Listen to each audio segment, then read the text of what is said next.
జగన్ రెడ్డి అసలు స్వరూపం బయటపడింది.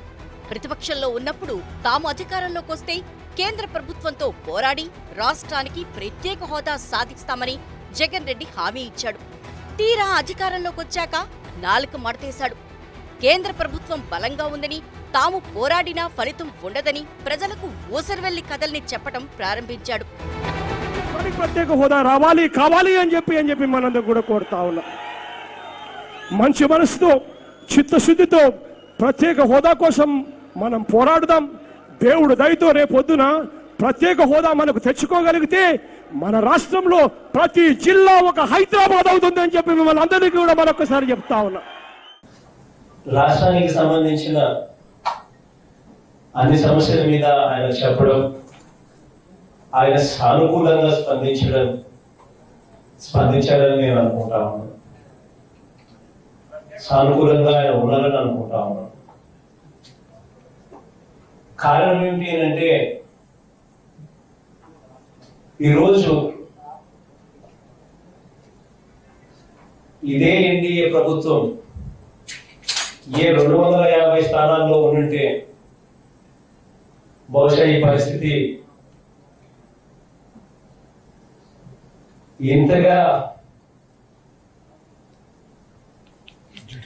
ఇంతగా ఆధారపడవలసిన పరిస్థితి బహుశా ఎప్పుడు ఉండేది కాదేమో కేంద్ర ప్రభుత్వం మీద.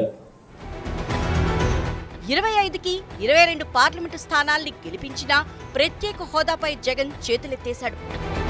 ఎప్పుడు ఎన్నికలు వచ్చినా కూడా వాళ్ళను వీళ్ళను ఎవరిని కూడా నమ్మద్దని చెప్పి మిమ్మల్ని అందరినీ కూడా కోరుతా ఉన్నా. మొత్తం అన్ని ఎంపీ స్థానాలు 25కి 25 ఎంపీ స్థానాలు మనమే గెలుచుకుందాము, వైఎస్ఆర్ కాంగ్రెస్ పార్టీకి తెచ్చుకుందామని చెప్పి మన అందరినీ కోరుతా ఉన్నా.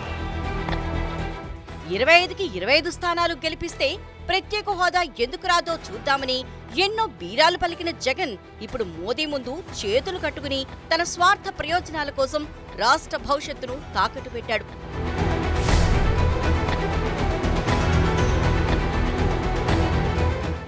ఏపీకి ప్రత్యేక హోదా అంశం ఉనికిలోనే లేదని ఇటీవల పార్లమెంట్లో కేంద్ర ప్రభుత్వం మరోసారి స్పష్టం చేసింది.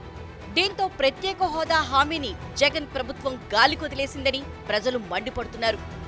ఒక్క ఛాన్స్ అడిగాడు కదా అని నమ్మి అధికారం కట్టబెడితే తమను నట్టేట్లో ముంచాడని ప్రజలు ఆవేదన వ్యక్తం చేస్తున్నారు. నిజంగా వైసీపీ ఎంపీలకు చిత్తశుద్ధి ఉంటే హోదా కోసం రాజీనామాలు చేసి కేంద్రంపై పోరాటానికి సిద్ధపడాలని ప్రజలు సవాల్ విసురుతున్నారు.